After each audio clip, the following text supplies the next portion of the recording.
আজকে এমন একটা দিন, এমন একটা শুক্রবার, অনেক দিন পর আমাকে একা একা পালন করতে হচ্ছে। আজকে আমি একা একা বাচ্চাদেরকে নিয়ে রান্নাবাড়া করে খাবো।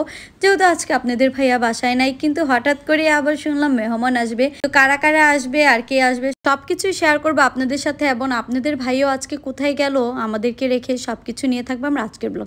হ্যালো এভরিওয়ান, আসসালামু আলাইকুম, সবাই কেমন আছেন? আমি তাসবিন মামাম ব্লগ থেকে স্মৃতি বলছি।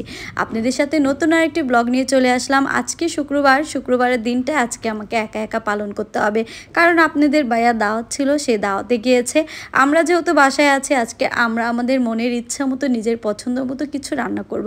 আজকে তেমন কিছু রান্না করব না, বিরিয়ানিটাই রান্না করে ফেলবো। আর বিরিয়ানিটা রান্না আমার কাছে মনে হয় কি সব থেকে শর্টকাট, মানে অল্প সময়ের মধ্যে হয়ে যায়, বেশি একটা ঝামেলা না। আর আমি আজকে বিরিয়ানি রান্না করব, আর আমার হাতে বিরিয়ানিটা না আমার ছোটো ভাই আবার খুব পছন্দ করে।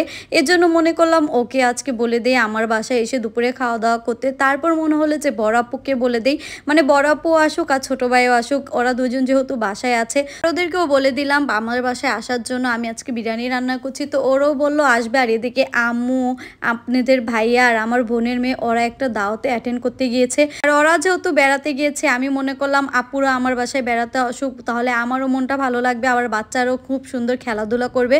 যাই হোক, এখানে কিন্তু বিরিয়ানিটা রান্না করে নিচ্ছিলাম, আর গরুর মাংস দিয়ে আজকে বিরিয়ানিটা রান্না করব। অনেকদিন পর বিরিয়ানি রান্না করছি। এদিকে সব ধরনের মশলাগুলো একসাথে দিয়ে একটু সুন্দর মতো আগে কষিয়ে নিচ্ছিলাম। আর বিরিয়ানি রান্নাটা না আমার কাছে একটু বেশি ভালো লাগে, বিশেষ করে গরুর মাংস দিয়ে বিরিয়ানি রান্না করলে বিরিয়ানিটা আসলে অনেক মজা হয়। এই তো আমার মশলাটা কিন্তু কষানো হয়ে গিয়েছে, আর কষানো মশলার মধ্যে এখন আমি মাংসগুলো দিয়ে দিচ্ছি।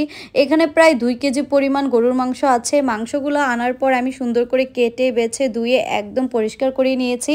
যাই হোক, এখানে কিন্তু মশলার মধ্যে মাংসগুলো দিয়ে এখন সুন্দর করে একটু নাড়াচাড়া দিয়ে নিচ্ছিলাম।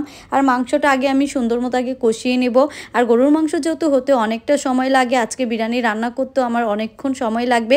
এতেই কিন্তু আমার মেহমানও চলে আসবে, যেহেতু আমি হঠাৎের উপরে সব কিছু হয়েছে, কিছু করার নাই। মেহমান আসলে একটু দেরি করতে হবে। আমি যেহেতু হঠাৎের উপরে তাড়াতাড়ি করে তো আর রান্নাবান্না করতে পারবো না, মেহমান আসলে অপেক্ষা করবে, আর মেহমান তো ঘরের মেহমানই। এদিকে আমি মাংসটা কষানোর পর এর মধ্যে কিছুটা পরিমাণ পানি দিয়ে দিলাম, যাতে মাংসটা সুন্দর মতো সিদ্ধ হয়ে যায়। আর আজকে একটু দেরি হওয়ার কারণ হলো আপনাদের ভাইয়া যেহেতু দাওয়াতে যাচ্ছে, ওনার সবকিছু আমাকে গুছিয়ে দিতে হয়। আর আপনাদের ভাইয়া যাওয়ার পরে আমি রান্নাটা বসিয়ে দিয়েছিলাম, আর এর মধ্যে কিন্তু আমার গরুর মাংসটাও সিদ্ধ হয়ে যায়। এদিকে আমি পোলাও চালটাও দিয়ে দিয়েছিলাম, আর এখানে 1 কেজি পরিমাণ পোলাও চাল দিয়েছি, আর 2 কেজি পরিমাণ গরুর মাংস। এদিকে কিন্তু পরিমাণ মতো পানিটাও দিয়ে দিয়েছি, সাথে কয়েকটা কাঁচামরিচও দিয়েছি। আর এখন লবণটাও চেক করে নিচ্ছিলাম যে ঠিকঠাক মতো লবণটা হয়েছে নাকি। আমি কিন্তু এই পর্যায়ে লবণটা চেক করে নিই। আর এদিকে বলকও চলে আসছে, এখন আমি ঢাকনা দিয়ে ঢেকে দিব, একদম ডিপ করে দিব চুলাটা, আর দমে বসিয়ে দিব। আর এর মধ্যে কিন্তু আমার মেহমানও চলে আসে। তো মেহমান চলে আসার পর এখানে আমি যে হালকা পাতলা নাস্তা আছে সেগুলোই দিয়েছিলাম। আর বিরিয়ানিটা হতে যেহেতু একটু সময়ই লাগবে, কিছু করার নাই। তো এদিকে আমি আস্তে ধীরে বিরিয়ানিটা রান্না করে নিচ্ছিলাম। প্রথম একটু উল্টিয়ে পাল্টিয়ে নাড়াচাড়া দিয়ে নিলাম। আর বিরিয়ানিটা কিন্তু মোটামুটি হয়েই গিয়েছে, আর সবারই খুব ক্ষুধা লেগে গিয়েছিল আজকে। তো এদিকে আমার বিরিয়ানিটা দেখতেই পাচ্ছেন হয়েই গিয়েছে। এখন আমি একদম লাস্টবারের মতো নাড়াচাড়া দিয়ে নিব।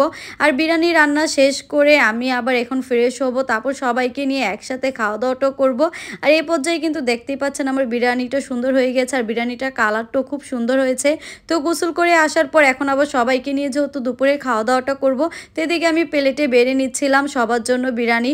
আর আজকে বিরিয়ানির কালারটাও না অনেক সুন্দর হয়েছে। বিরিয়ানির সাথে খাওয়ার জন্য কিন্তু আজকে সাথে একটু পেঁয়াজ ভর্তাটাও করেছিলাম। বিরিয়ানির সাথে পেঁয়াজ ভর্তাটা কিন্তু অনেক মজা লাগে। কেউ যদি এখনো না খেয়ে থাকেন, আমার কথা শুনে অবশ্যই আপনারা ট্রাই করে দেখবেন। আর এখানে সবাই মিলে একসাথে বসে খাওয়া দাওয়াটাও শেষ করে নিব। তো আজকের মতো ভিডিওটা এখানেই শেষ করছি। সবাই ভালো থাকবেন, আল্লাহ হাফেজ।